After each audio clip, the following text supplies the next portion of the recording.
Right now, a few billion people are watching a game that kings tried to ban because the original version kept killing the people who played it. It's around 1320. Your whole village is playing your whole village. No pitch, no referee. People broke bones. People drowned. The only rule is that there are no rules. Kings banned it more than 30 times. It didn't work. Not once. So how did a lawless brawl become the most organized spectacle on earth? The answer runs through a king protecting his archers, a preacher who called the game murder, a coroner's roll of the dead, and one town that never stopped. The first written description comes from a monk named William Fitzstephen around 1174. He watched the young men of London pour into the fields after lunch to play at ball, while their elders rode out to cheer and, quietly, to feel young again. So the game is old. What it looked like is the surprising part. This was mob football. A team could be a dozen people or the entire parish. The field was the whole countryside. Roads, streams, hedges, somebody's wheat. You scored by getting the ball to a landmark in the rival village, sometimes miles away.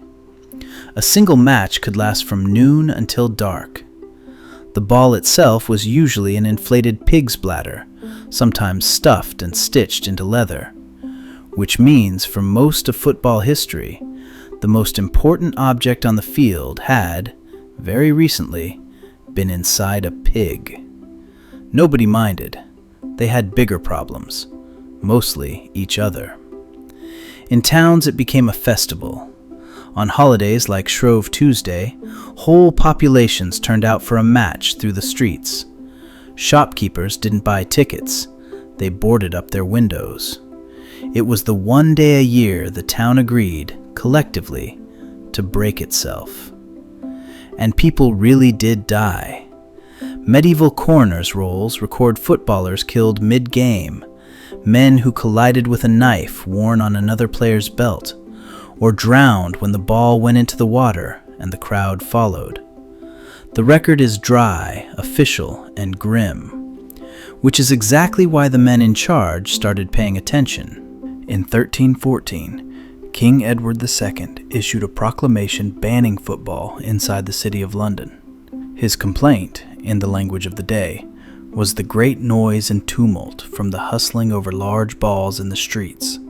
A king had officially declared the game too loud, too rough, and too popular.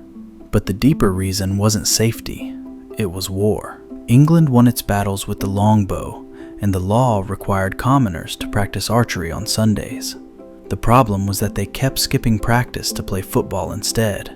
So Edward III banned it too, not to save lives, but to save the national defense budget.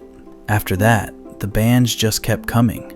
Edward III, Richard II, Henry IV, Henry VIII, Elizabeth I, monarch after monarch outlawed it. Football holds a strange record. It may be the most banned game in history, and, at the same time, one of the most played. Every generation was told no. Every generation played anyway. The church tried too.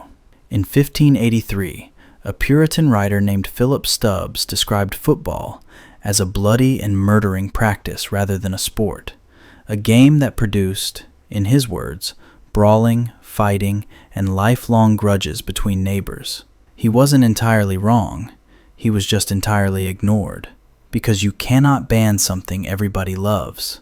It was played by farmhands and apprentices, at fairs and festivals, and yes, by women, in recorded matches of their own. For 600 years the law said stop, and for 600 years the answer was a shrug and a kickoff. The change, when it came, didn't come from kings.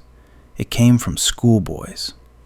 By the 1800s, England's elite schools had each tamed the mob game into their own version, but every school played by different rules. Fine, until two schools met and discovered they were, essentially, playing two different sports at the same time. The biggest fight was simple. Could you pick the ball up and run with it or not? One camp said yes. One camp said absolutely not. That single disagreement would eventually split the whole thing into two games we still watch today. So people started writing the chaos down. At Cambridge, students drew up a common set of rules in 1848, trying to get everyone to agree on one game. It was the first real attempt to put a fence around 6 centuries of anarchy, on paper at least. And then, in one evening, the game changed forever. In 1863, a handful of clubs met in a London tavern and founded the Football Association and wrote the laws of the game. The men who insisted on carrying the ball walked out and kept their own version. That became rugby. Everyone else kept kicking. That one meeting is the ancestor of every World Cup match ever played. From there, it hardened into the modern game. 11 aside, a marked pitch, a referee, an offside line.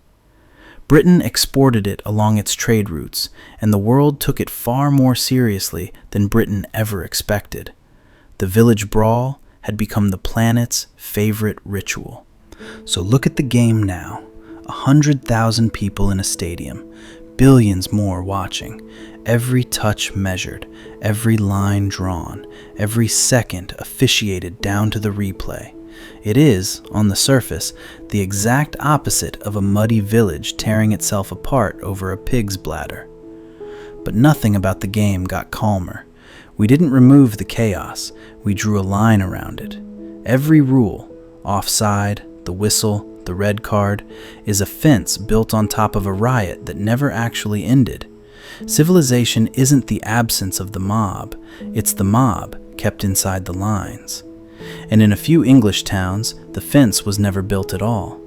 In Ashbourne, every year, hundreds of people still play the old game through the streets. A goal 3 miles from a goal, a ball fought over for 2 days, shops boarded up exactly as they were 600 years ago. It survived every ban, every king, every century. It just quietly kept going. You can still see the old game leak back through the cracks. Every so often the crowd spills onto the pitch, or fans turn a match into a battle, or a stampede turns a stadium into a coroner's roll again. We call it hooliganism, as if it's new. It isn't. It's the original game, 6 centuries old, finding a gap in the fence.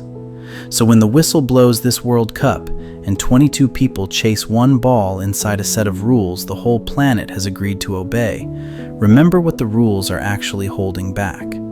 The whistle isn't the opposite of the mob, it's the leash. And for 90 minutes at a time, most of the time, it holds.